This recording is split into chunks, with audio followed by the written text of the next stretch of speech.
অনেক ধন্যবাদ।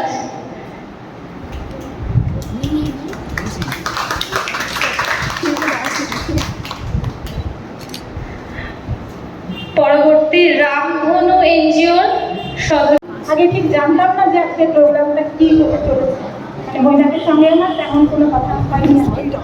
যাই হোক, আসার পরে জানছিলাম আস্তে আস্তে। তো ওদের শুরুর দিনটা কোথায় আছে আমাদের নিয়ে, তো আমাদের তরফ থেকে পুরো টিমকে আন্তরিক ধন্যবাদ, অভিনন্দন। যাতে খুব ভালো করে কাজ করুক এবং অনেক সময় ধরে কাজ করুক, দীর্ঘদিন ধরে কাজটা চলুক। আরেকটা কথা যেটা আমার মনে হয় সেটা হচ্ছে, ভালো কাজ কখনো ভেঙে যায় না। বাধা হয়তো পাবে, হয়তো কিছু প্রতিবন্ধকতা আসবে, আসবে মানে আসবেই। লাস্ট আমরা পুজোর সময় গেছিলাম পুরুলিয়া, ছিলাম, সুশোভন ছিল। তো সেখানে আমাদের খুব জামা কাপড় দেওয়ার সময় কিছু পাচ্ছিল। তো যখন ফিরছি আমরা রাস্তা থেকে, পুজোর সময় যথেষ্ট গরম, আমরা সারা রাত থেকে গেছি। এইগুলো থাকেই, এগুলো বলার কিছু নয়। যারা এই কাজগুলো করেন তারা অজস্র বাধা পেরিয়েই কাজগুলো করেন, এবং তারা কাজগুলো করেন বলেই কাজগুলো হয়। এবং এই কাজগুলো আমাদের দায়িত্ব প্রত্যেকের। শুধু আমরা যারা নিজেদের পরিবারে থাকি, নিজেদের সন্তান, বাবা মা, এদের ভালো রাখা, আত্মীয় স্বজন, তাদের খারাপের সময়, ভালোর সময় যেমন আমরা সঙ্গে থাকি, তেমন আমাদের প্রত্যেকেরই কিন্তু সমাজের প্রতি একটা দায় আছে। সেখানে হয়তো কেউ কেউ আমরা মুখ ফিরিয়ে থাকি, কেউ কেউ থাকি না, কেউ কেউ সেই বাধাগুলো নিয়েই চলি মানে চলতে হবেই, মানে এটাকে ছাড়ার কোনো ব্যাপার। আরেকটা সেটা হচ্ছে, আগে ইন্দিরা বলেছে যে আমাদের পরের যে জেনারেশন রয়েছে, মানে আমাদের কাজ আজকে আমরা শুরু করলাম মানে আছে, আমাদের কাজটা কিন্তু কয়েক বছর পরে আস্তে আস্তে আমাদের বয়স হবে, হয়তো একটা জায়গাতে আসবে সেখান থেকে হয়তো পারবো না আমরা করতে, তাহলে কাজটা চলবে। আমাদের যে সন্তান রয়েছে, আমাদের সন্তান নয়, সন্তানের মতন তারা রয়েছে, তাদেরকে দিয়েই কাজগুলো হোক না। আমি আমার ছেলেকে নিয়ে যাই, মানে আমরা বিভিন্ন জায়গায় যখন যাই কাজগুলোতে, আমি আমার ছেলেকে নিয়ে যাই। এখন এরা হয়েছে, আমরা রাজপুরে আমরা গেছিলাম, কৃষ্ণনগর বলে একটা জায়গায় গেছিলাম, সেখানে করোনা পিরিয়ড ওই সময়। তো পুরো ফুটপাত জুড়ে খাওয়ানো যাচ্ছে। আমি একটু আমার অভিজ্ঞতাগুলো বলি।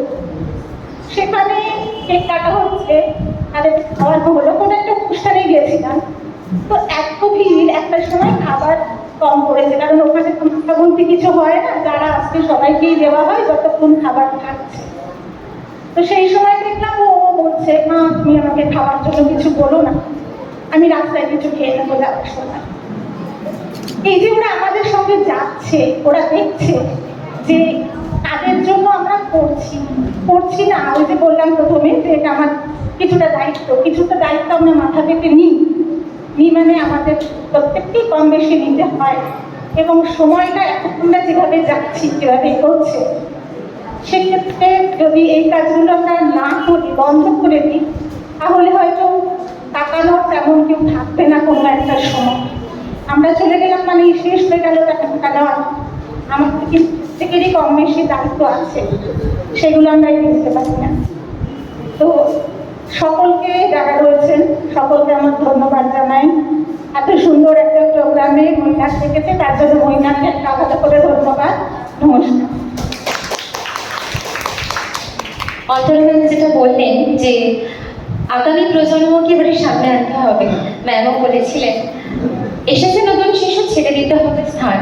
এটাই আমাদের এখন সমাজে সব থেকে বড় মোটো হিসেবে চলতে হবে। আমরা যা শুরু করছি শুধুমাত্র মাঝপথে ছেড়ে না দিয়ে পরবর্তী প্রজন্মকে তা শিখিয়ে যেতে হবে, তাদেরকে এগিয়ে দিতে হবে।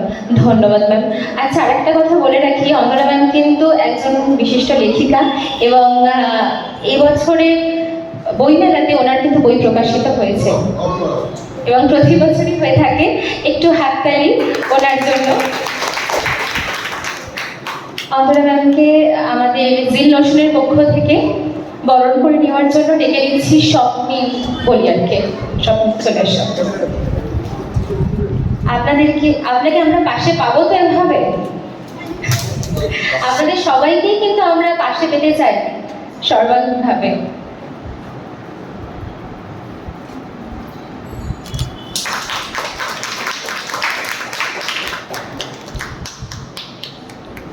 ধন্যবাদ।